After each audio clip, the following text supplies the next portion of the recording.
The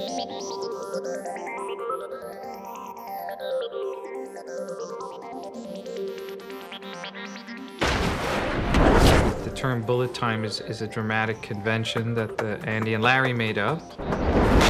Bullet time is basically a mind over matrix moment where we detach the time and space of the subject from the camera. You always know that you're doing something that is groundbreaking. If someone asks something that you go, maybe. You know, a lot of people in the visual effects industry, early on when they knew what we were doing for Matrix, thought we were crazy. Yeah, you're smart, but you're not that smart. It's like a small idea that gets bigger and bigger and bigger and then finally becomes supernatural. It is just staggering.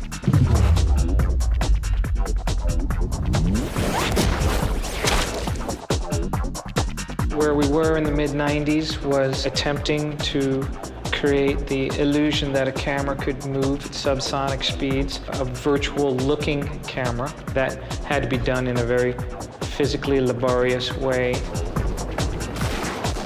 We shot that test in a junkyard with a handful of still cameras that we bought locally. 120 cameras and 2 motion picture cameras set up.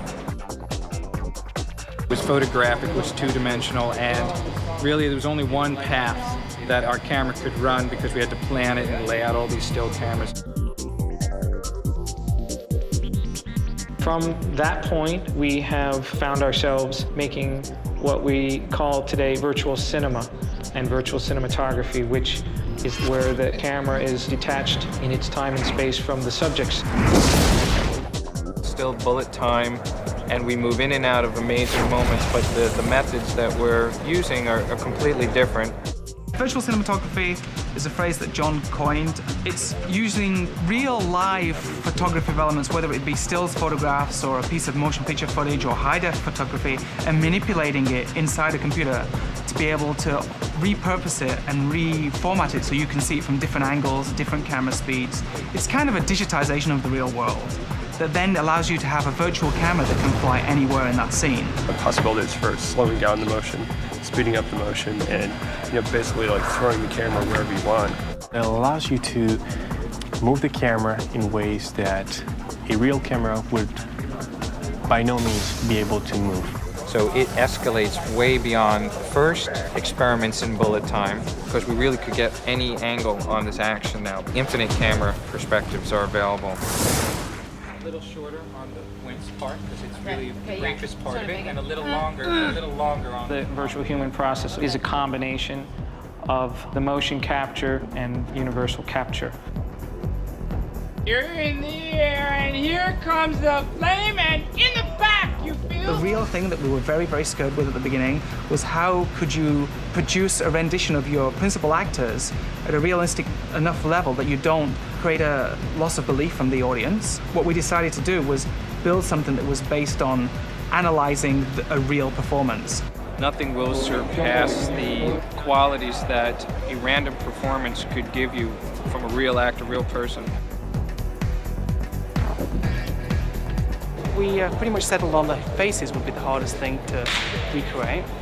We decided to build this system, which we call Universal Capture System, which consists of 6 high-definition cameras and arranged around that actor's face.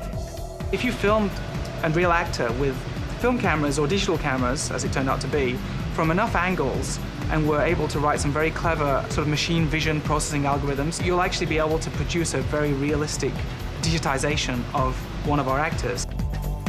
And from that source material, we derive all moving dimensional models with all the texture associated with the face.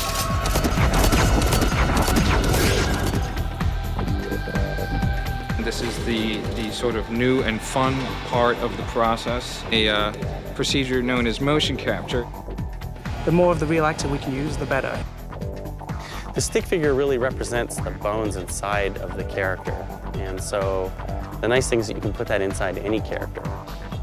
The scene that it's most applied to is the Burley Brawl, and the procedure for that was to figure out the master plan for the choreography, captured all these little components, and then composed. For the Burley Brawl, because there were 350 Agent Smiths in one shot, there's no way you would be able to do it any other way. We pretty much had to do it as digital humans. So looking at virtual Keanu, it is Keanu performing underneath that CG shell. And all of his training pays off for our material just as it does on film. With many years of development and many people working very hard to try and get the essence of Hugo and Keanu into these digital characters. At this point, nothing is real. This is all just computer graphic.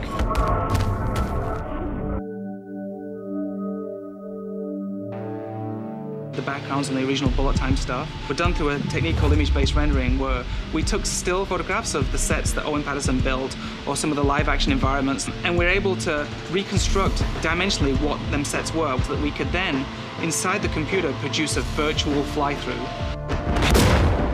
What this means is we take photographs and we project them onto geometry, which allow us to create 3D environments. It's possible for somebody to build a set, like Owen Patterson, to design and build a set, and we can go and photograph it and recreate it exactly inside the computer. So we can pretty much match Bill's lighting and Bill's photographic look. That really is the essence of virtual cinematography.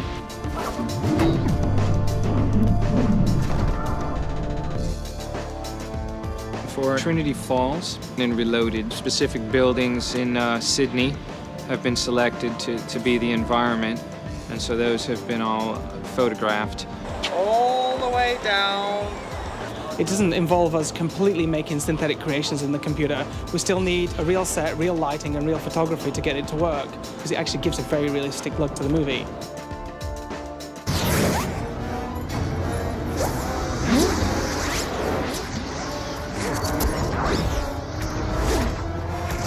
I mean, it's amazing what you got to do just to get the rudimentary components as a starting place, the canvas, to put the other elements on.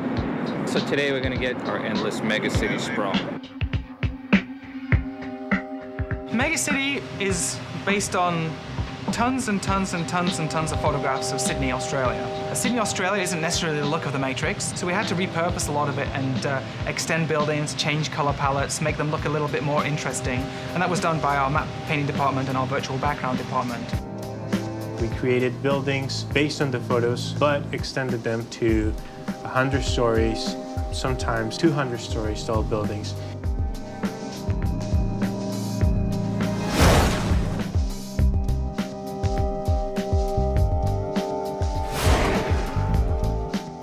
We see Megacity at its grandest in the Sci-Fi.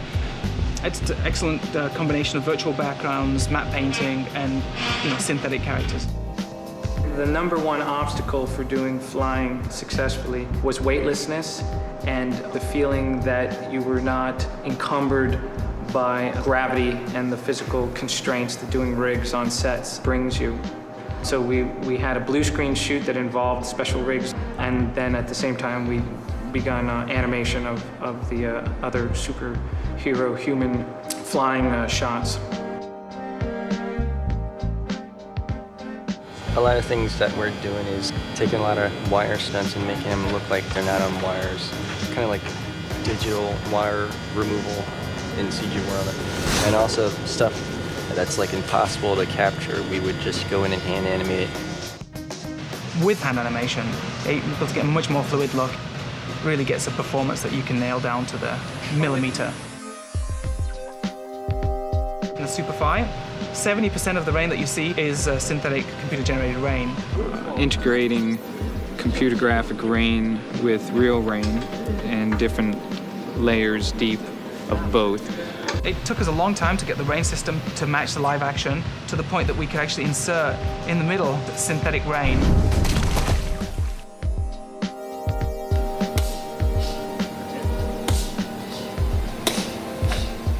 The wet look for the characters was quite a challenge. Our cloth department not only excelled at producing a really kick-ass looking dynamic for wet clothing for Neo and for Smith, but also were able to produce really excellent looking water spray that every time they fight or hit each other, spray goes flying off. A lot of technology being arrayed to basically understand the water, how it really works in the real world, and then how to stylize it. How about really hard?